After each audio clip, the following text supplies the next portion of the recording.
CPM-ൽ വെട്ടിനിരത്തൽ തുടങ്ങി. ജില്ലാ സമ്മേളനങ്ങൾക്ക് തുടക്കം കുറിച്ചതോടെ CPM-ൽ വെട്ടിനിരത്തൽ തുടങ്ങിയെന്ന് ചെറിയാൻ ഫിലിപ്പ്. നേതാക്കൾക്ക് അനഭിമതരായവരെ പുകച്ചു പുറത്താക്കുകയെന്ന സ്ഥിരം നയമാണ് CPM ഇപ്പോഴും പിന്തുടരുന്നത്. 25 വർഷം മുൻപ് DYFI സംസ്ഥാന പ്രസിഡന്റായിരുന്ന PR വസന്തനെ കൊല്ലം ജില്ലാ കമ്മിറ്റിയിൽ നിന്നും പുകച്ചു പുറത്താക്കി.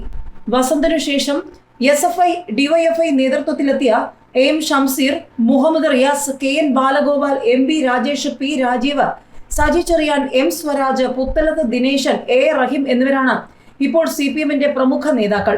ഇവർക്ക് മുൻപ് DYFI നേതാക്കളായിരുന്ന TP Dasan, T Sasidharan, CKP Padmanabhan, UP Joseph, Reji Zacharia, VK Madhu തുടങ്ങിയവരെ പാർട്ടി പൂർണ്ണമായും തഴഞ്ഞിരിക്കുകയാണ്.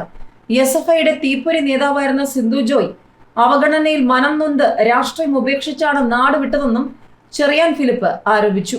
CPM-ലെ വിഭാഗീയതയും കൂട്ടയടിയും ചേരിപ്പോരും പ്രതിഷേധവുമൊക്കെ CPM-നെ ആകെ വെള്ളം കുടിപ്പിക്കുന്ന സമയമാണ്. സമാനതകളില്ലാത്ത വിഭാഗീയ പ്രവർത്തനം നടന്ന കരുനാഗപ്പള്ളി ഏരിയ കമ്മിറ്റിക്ക് കീഴിൽ നിന്നും ആരെയും CPM ജില്ലാ കമ്മിറ്റിയിൽ ഉൾപ്പെടുത്തിയില്ല. DYFI മുൻ സംസ്ഥാന പ്രസിഡന്റ് PR വസന്തനടക്കം നിലവിലുണ്ടായിരുന്ന 4 നേതാക്കളെ ഒഴിവാക്കി. ജില്ലാ സെക്രട്ടേറിയറ്റ് അംഗവും ജില്ലാ പഞ്ചായത്ത് മുൻ പ്രസിഡന്റുമായ S Radhamani, PK Balachandran, B Gopan എന്നിവരെയാണ് ഒഴിവാക്കിയത്. വിഭാഗീയതയോട് വിട്ടുവീഴ്ചയില്ലെന്ന് പ്രഖ്യാപിക്കുന്ന നടപടിയാണിത്. കൊല്ലത്ത് പാർട്ടി ശക്തികേന്ദ്രമായ കരുനാഗപ്പള്ളിയിൽ നിന്നും പ്രതിനിധികളില്ലാത്ത ആദ്യ ജില്ലാ കമ്മിറ്റിയാണിത്. 2002 മുതിർന്ന നേതാവ് N പരമേശ്വരൻ പോറ്റിയുടെ നേതൃത്വത്തിലുള്ള വലിയ വിഭാഗം പാർട്ടി വിട്ടപ്പോഴും കരുനാഗപ്പള്ളിയിൽ നിന്ന് DYFI നേതാവ് PR വസന്തൻ ജില്ലാ കമ്മിറ്റിയിലുണ്ടായിരുന്നു.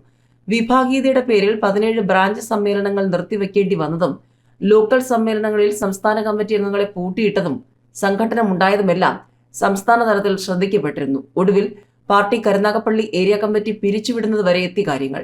ജില്ലാ സമ്മേളനത്തിൽ ഈ വിഷയത്തിൽ ചൂടേറിയ ചർച്ച നടന്നതിന് പിന്നാലെയാണ് കരുനാഗപ്പള്ളിക്കാരെല്ലാം കമ്മിറ്റിക്ക് പുറത്തു നിർത്തിയത്. ഏരിയ സമ്മേളനം നടന്നിട്ടില്ലാത്തതിനാൽ ഒഴിവാക്കപ്പെട്ടവരെല്ലാം പാർട്ടി അംഗങ്ങൾ മാത്രമായി തുടരും. സംസ്ഥാന കമ്മിറ്റി അംഗം സൂസൻ കോടി, ജില്ലാ കമ്മിറ്റി അംഗം PR വസന്തൻ എന്നിവർ വിരുദ്ധ പക്ഷത്തു നിന്നുള്ള തർക്കമാണ് കരുനാഗപ്പള്ളിയിൽ ഇറങ്ങേറിയത്. JSS CPM-ൽ ലയിച്ചപ്പോൾ ജില്ലാ കമ്മിറ്റിയിലെത്തിയ B ഗോപൻ 2 പക്ഷത്തും ഇല്ലാത്തതിനാൽ കമ്മിറ്റിയിൽ തുടരാൻ അനുവദിക്കണമെന്ന അഭിപ്രായം ഉയർന്നെങ്കിലും നേതൃത്വം വഴങ്ങിയില്ല. ഒഴിവാക്കൽ സംഘടനാ നടപടിയല്ലെന്നും സാങ്കേതിക നടപടി മാത്രമാണെന്നും സംസ്ഥാന സെക്രട്ടറി MB ഗോവിന്ദൻ മറുപടി പ്രസംഗത്തിൽ പറഞ്ഞു. കരുനാഗപ്പള്ളിയിലെ വിഭാഗീയ പ്രവർത്തനങ്ങളോട് വിട്ടുവീഴ്ച ചെയ്യില്ലെന്നും അദ്ദേഹം മുന്നറിയിപ്പ് നൽകി. പരസ്പരം സാമ്പത്തിക സദാചാര ആരോപണങ്ങൾ ഉന്നയിക്കുകയാണ്. ഒന്നിനും ഒരു നിയന്ത്രണവുമില്ല. പലതവണ താക്കീത് ചെയ്തിട്ടും ഫലമുണ്ടായില്ല. മാധ്യമങ്ങൾക്ക് മുന്നിൽ വന്ന് വായിൽ തോന്നുന്നത് വിളിച്ചു പറയുകയും അവർക്ക് ആറാടാൻ അവസരമൊരുക്കുകയും ചെയ്തവർക്കെല്ലാം കർശന നടപടി നേരിടേണ്ടി വരും. ഒരു ലോക്കൽ സമ്മേളനത്തിൽ 4 പേർ മത്സരിക്കാൻ വന്നു. സഹകരണ ബാങ്കിൽ ജോലി തരാമെങ്കിൽ പിന്മാറാമെന്നായിരുന്നു വ്യവസ്ഥ. ഇതൊന്നും പാർട്ടി ചരിത്രത്തിൽ കേട്ടുകേൾവിയില്ലാത്തതാണ്. പാർട്ടിയെ അപകീർത്തിപ്പെടുത്തിയവരും ഗൂഢാലോചന നടത്തിയവരും പിന്തുണച്ചവരുമെല്ലാം മറുപടി പറയേണ്ടി വരുമെന്നും MV ഗോവിന്ദൻ പറഞ്ഞു. ഏതായാലും CPM-ന് ചോദ്യങ്ങൾ അവസാനിക്കുന്നേയില്ല. പിണറായിയും മരുമകൻ മന്ത്രിയും ശശിമാരും അവമതിപ്പുണ്ടാക്കിയെന്ന CPM ജില്ലാ സമ്മേളനത്തിലെ വിമർശനവും പാർട്ടിക്ക് വലിയ തലവേദനയായി മാറിയിട്ടുണ്ട്. മരുമകനെ മന്ത്രിയാക്കിയ പിണറായിയുടെ നടപടിക്ക് ഇക്കുറിയും വലിയ വിമർശനമാണ് കേൾക്കേണ്ടി വന്നത്. KK ശൈലജയെ പോലുള്ള പരിചയസമ്പന്നരെ ഒഴിവാക്കി മകളുടെ ഭർത്താവായ മുഹമ്മദ് റിയാസിനെ മന്ത്രിയാക്കിയ പിണറായിയുടെ നടപടി ഉചിതമായില്ലെന്ന് പ്രതിനിധികൾ ചൂണ്ടിക്കാട്ടി വരും ദിവസങ്ങളിലും വലിയ വിമർശന ശരങ്ങൾ ഉയർന്നു വരുമെന്ന് വ്യക്തം. ഈ മന്ത്രിസഭാ കാലത്ത് പാർട്ടിക്കുണ്ടായ ഏറ്റവും വലിയ അവമതിപ്പ് മരുമകന് മന്ത്രിസഭയിൽ ഇടം കൊടുത്തതിന് ചൊല്ലിയാണെന്നാണ് CPM-ന്റെ പ്രമുഖ സഖാക്കന്മാരുടെ ആരോപണം. പാർട്ടിയിൽ സ്വജനപക്ഷപാതം മറ്റെന്തിനേക്കാൾ മുകളിലാണ് എന്ന സന്ദേശമാണ് ഇതുവഴി നൽകിയത്. നേതാക്കളുടെ പൊതുവായ താൻ പോരുമയെക്കുറിച്ചും പരാമർശം കൊല്ലത്തുണ്ടായി. പാർട്ടി ഫണ്ട് പിരിച്ചോ എന്ന് ചോദിക്കുന്ന നേതാക്കൾ നിങ്ങൾ എങ്ങനെ ജീവിക്കുന്നു എന്ന് ചോദിക്കുന്നില്ല എന്നായിരുന്നു ഒരു ആരോപണം.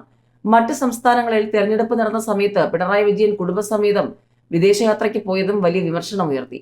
വനിതാ നേതാവിനെ അപമാനിച്ചുവെന്ന ആക്ഷേപം നേരിട്ട PK ശശിയെയും ആരോപണങ്ങളുടെ പേരിൽ മാറ്റി നിർത്തപ്പെട്ട P ശശിയെയും പാർട്ടി സംരക്ഷിക്കുന്നതിനെതിരെയും പ്രതിനിധികൾ വിമർശനം ഉന്നയിച്ചു.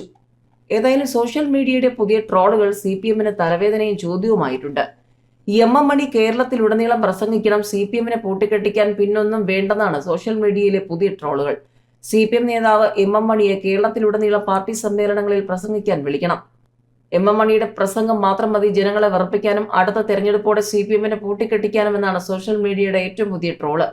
ഏറ്റവും ഒടുവിൽ അടി തിരിച്ചടി പ്രസംഗവുമായാണ് മണിയാശാന്റെ ഇടുക്കി പര്യടനം. തല്ലും കൊണ്ട് വീട്ടിൽ പോകുന്നതല്ല, തിരിച്ചു തല്ലുന്നതാണ് CPM നയമെന്നാണ് മണിയാശാൻ പ്രഖ്യാപിച്ചത്. അടിച്ചാൽ കേസൊക്കെ വരും, അതിന് നല്ല വക്കീലിനെ വച്ചാൽ മതിയാകുമെന്നും ഇതൊക്കെ ചെയ്തിട്ടാണ് താൻ ഇവിടെ വരെ എത്തിയതെന്നും എം എം മണി നെടുങ്കണ്ടത്തും ആവർത്തിച്ചിരുന്നു. കുറെ പേരെ താനും തല്ലിയിട്ടുണ്ടെന്നും എം എം മണി വെളിപ്പെടുത്തിയിരുന്നു. കഴിഞ്ഞ ദിവസം ശാന്തൻപാറയിലും ഇതേ ആശയമാണ് പാർട്ടിയിലെ യുവാക്കൾക്ക് മുന്നിൽ മണി അവതരിപ്പിച്ചത്. മണിയുടെ പുതിയ പ്രസംഗത്തിൽ കേസെടുക്കണമെന്ന് കോൺഗ്രസ് ആവശ്യം ഉന്നയിച്ചിട്ടുണ്ട്. മുൻപ് എം എം മണിയുടെ 1, 2, 3 പ്രസംഗവും വിവാദമാവുകയും കോടതി കയറുകയും ചെയ്തതാണ്.